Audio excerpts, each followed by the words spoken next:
First year eight NIT सूरत। Date थी 29 अप्रैल 2023 जब मेरे जेमेंस का रिजल्ट अनाउंस होता है। When I check my result then found I score 95.36 percentile. I disappointed because I expect that I score above the 97 percentile. But I prepare for JEE Advance. But unfortunately JEE Advance भी मेरा crack नहीं हुआ। जो IIT जाने का सपना था वहीं पे टूट के चूर-चूर हो जाता है। उस एक स्टेज से निकलना भी जरूरी था। बहुत सारे स्टूडेंट ऐसे भी होते थे जिनको एनआईटी भी जाना नसीब नहीं होता है। फाइनली 13 अगस्त 2023 को मेरे काउंसलिंग का रिजल्ट आता है। जे एनआईटी सूरत का सिविल इंजीनियरिंग अलॉट होता है। हम निकल जाते हैं फिजिकल रिपोर्टिंग के लिए 15 अगस्त को एंड हम पहुंचते हैं एनआईटी सूरत में 16 अगस्त 2023 को। एनआईटी में एंटर करके हमने फिजिकल रिपोर्टिंग वेरिफिकेशन की कंप्लीट प्रोसेस करवाई। हॉस्टल अलॉटमेंट हुआ। जाता हूँ अपने हॉस्टल के उस रूम के अंदर जहाँ पे मुझे फर्स्ट ईयर के वो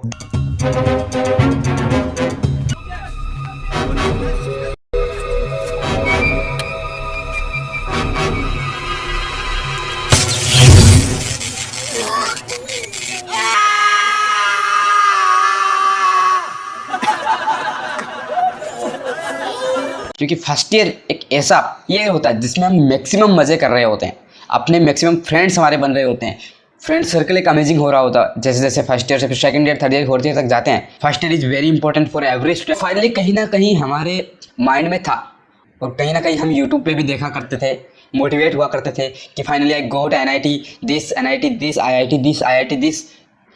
उस आईआईटी एनआईटी के सामने उस नेम के साथ फ़ोटो खिंचवा कर हम भी अपना स्टेटस लगाना चाहते थे।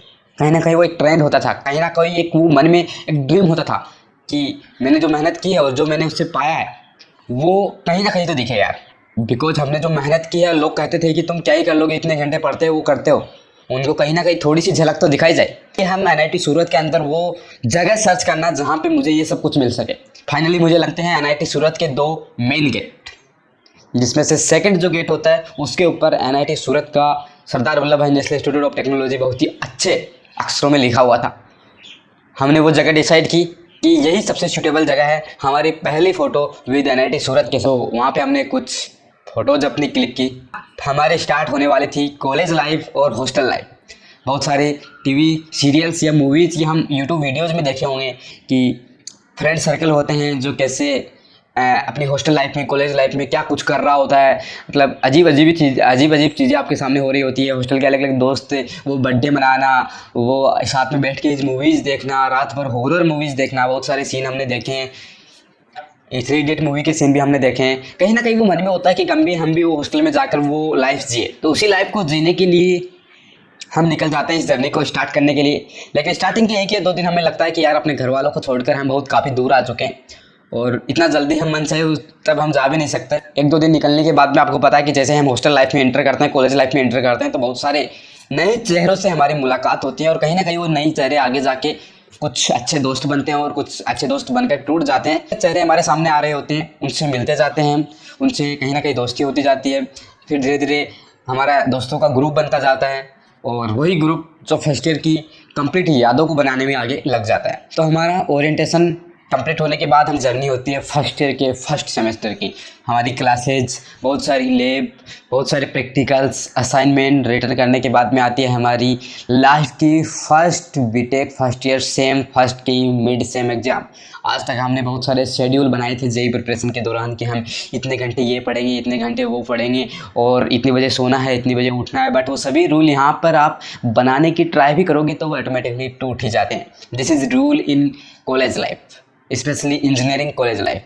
सो हम ये सोचते हैं कि हमारे 10 दिन एग्जाम के बचे हैं, ये टेंशन होते हुए भी हम अपनी पढ़ाई को स्टार्ट फाइनली 5 to 7 डेज़ पहले ही हम स्टार्ट कर पाते हैं। 7 to 8 डेज़ पहले हमारे एग्ज़ाम की प्रिपरेशन स्टार्ट की और एग्ज़ाम की रातों को मिनिमम 2-3 आवर्स स्लीप लेके हमने एग्ज़ाम के लिए हम गए। तो वो एक अलग ही अपना एक्सपीरियंस होता है, अलग ही वो एक फील होती है कि हम रातों रात पढ़ रहे हैं, दोस्तों के रूम में पढ़ रहे हैं, बहुत सारे दोस्त एक साथ ग्रुप में बैठ के ग्रुप स्टडी कर रहे हैं और पढ़ाई कर रहे हैं। उनको कंसेप्ट नहीं आ रहा तो वो रातों रात में हम कंसेप्ट क्लियर कर रहे हैं, पीवाईक्यू से मोस्ट इंपॉर्टेंट क्वेश्चन ढूंढ रहे हैं। This is a different type of. बाद में हमारे ऐसे ही करते करते हमारे मिड सेम ख़त्म होते हैं और एक इंजीनियरिंग स्टूडेंट ही जान सकता है कि जो एग्ज़ाम से पहले के जो 7-8 दिन और एग्ज़ाम वाले जो दिन होते हैं, पीक लेवल का प्रेशर जो होता है उन दिनों के अंदर होता है। लेकिन उन्हीं पीक लेवल के प्रेशर को एग्ज़ाम के बाद में रिलीज करने के लिए कुछ ना कुछ तो कॉलेज वाले आपके लिए सोच के रखते हैं।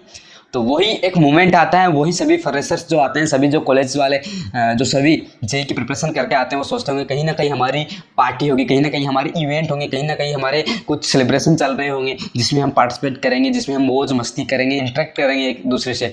इसी के लिए सभी चीज़ों को ध्यान में रखते हुए हमारे सीनियर्स ने या हमारे कॉलेज वालों ने हमारे लिए ऑर्गेनाइज कराते हैं हमारी फ्रेशर पार्टी, जिसे हम बोलते हैं कशिश 2023। आपको क्या लगा?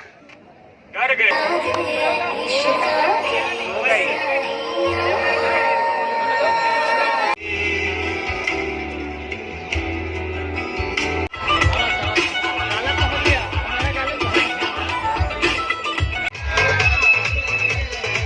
हमारी फ्रेशर पार्टी का वो था कशिश 2023। जो मिड सेम और एंड सेम की जो जर्नी होती है, उनके बीच में एक दो सामियाना वगैरह बहुत छोटे छोटे इवेंट्स हुए।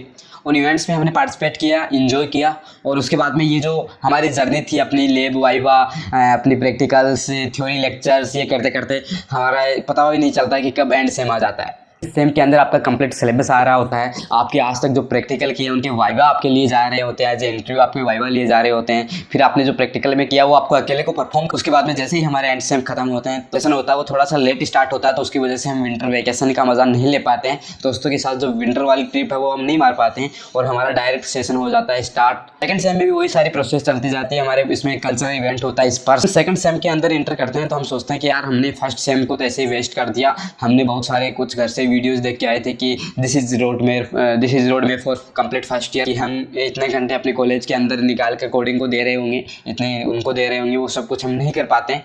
उसके बाद में हम सोचते हैं कि सेकंड सेम में हम कुछ ना कुछ करेंगे, बट सेकंड सेम में इसी सभी चीज़ों में फिर से हमारा निकल जाता है। कुछ इवेंट आ रहे होते हैं, छोटे मोटे इवेंट हो रहे होते हैं, होली फंक्शन, दीपावली फंक्शन, शांति वगैरह, हम सारे फंक्शन हमारे आ रहे होते हैं, और कहीं ना कहीं इनमें कभी कब टाइम निकल जाता है। और हमारा फर्स्ट ईयर के अंदर हम आए तो जेई प्रिपरेशन से हम उब जाते हैं, तो कहीं ना कहीं इनमें इंजॉय या इन्वॉल्वमेंट होने का भी हमारा मन करता है, और इन्वॉल्व हो जाते हैं और मजे लेते हैं। कहीं ना कहीं वो हमें करना भी चाहिए, क्योंकि हम फर्स्ट ईयर में आए हैं, आफ्टर जेई प्रिपरेशन के दौरान इतना पढ़ के आए हैं, कहीं ना कहीं हम वही मजे लेने की उस धुन में निकल जाते हैं, और कब सेकंड सेम का एंड सेमेस्टर एग्जाम आ जाती है हमें पता भी नहीं चलता, और वही सारी प्रोसेस फिर से रिपीट होती है। लैब वाइवा प्रैक्टिकल एग्जाम देते देते हम इतने पक जाते हैं कि हमें पता है कि वो सब होने वाला होता है, फिर हम सारा कंप्लीट करके अपने सेकंड सेम की जर्नी भी कंप्लीट करते हैं। बहुत सारी क्लब्स होते हैं, बहुत सारी सोसाइटीज़ होती है, उन्हें हमें ज्वाइन करना चाहिए, जिससे हमारा personal improvement, communication skills improve होगी, एंड आगे फ्यूचर के लिए हमारे जो सॉफ्ट स्किल्स हैं वो इंप्रूव हो रही होगी। तो हमें क्लब्स ज्वाइन करना चाहिए, या जिसमें हमारा इंटरेस्ट है, सिंगिंग, डांसिंग, अदर किसी भी प्रकार में, अगर आप किरदार वगैरह है, किसी प्रकार का आप रंगमंच वगैरह किसी प्रकार का अगर आपको इंटरेस्ट है किसी भी फील्ड के अंदर, तो वो आपको यहाँ पे सोसाइटी या क्लब मिल जाता है, जो आपको आगे के लिए वो एक्सपेंड करता है, वो आपको अपॉर्चुनिटीज देता है कि आप अगर इस फील्ड में अच्छे हो तो आप इस फील्ड के अंदर आगे कैसे स्टेप्स ले सकते हो। तो कहीं ना कहीं वो सेकंड सेम से क्लब्स ज्वाइन करने की जो एक रीति होती है वो हमारे यहाँ पे कॉलेज के अंदर स्टार्ट हो जाती है। धीरे धीरे हम कॉलेज के क्लब्स के लिए रजिस्ट्रेशन करते हैं, और उनके लिए इंटरव्यूज होते हैं, उन इंटरव्यू के लिए हम जाते हैं, और कहीं ना कहीं हम किसी ना किसी क्लब में सिलेक्ट हो जाते हैं, और मैं फाइनली अपना सेकंड सेम से मैं क्लब ज्वाइन कर कंप्लीट होते हैं। तो कॉलेज वाले अनाउंस करते हैं कि सभी स्टूडेंट्स अपने फर्स्ट ईयर वाले जो रूम आपको अलॉट हुए थे, कंप्लीट फर्स्ट ईयर जो आपने स्पेंड किया इस गज्जर भवन के अंदर, NIT सूरत के गज्जर भवन के रूम नंबर 10 आपको वो रूम छोड़ने का अब आपका टाइम आ चुका है। यहाँ तक कि नहीं क्या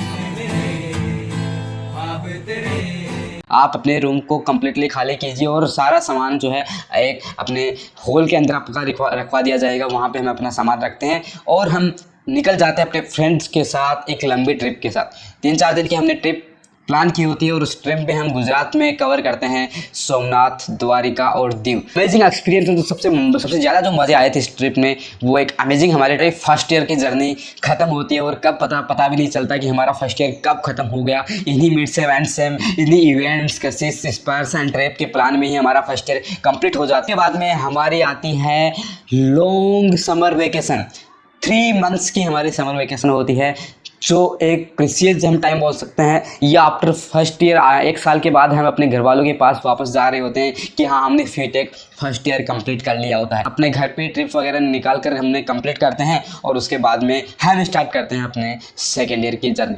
आगे की भी जर्नी आपको इसी प्रकार सेकेंड ईयर की journey, first second year third year की जर्नी आपको इस चैनल के ऊपर मिलती रहेगी। और NIT सूरत के रिलेटेड जो भी कोई डाउट है या किसी प्रकार का आपको डाउट आता है सेक्शन में पूछ सकते हैं। अगर आपको वीडियोस अच्छे लग रहे हैं तो वीडियो को लाइक और अपने दोस्तों के साथ शेयर जरूर करना और अपने भाई के चैनल को सब्सक्राइब करके आगे जरूर बढ़ जाना। मिलेंगे नेक्स्ट वीडियो में, तब तक के लिए बाय।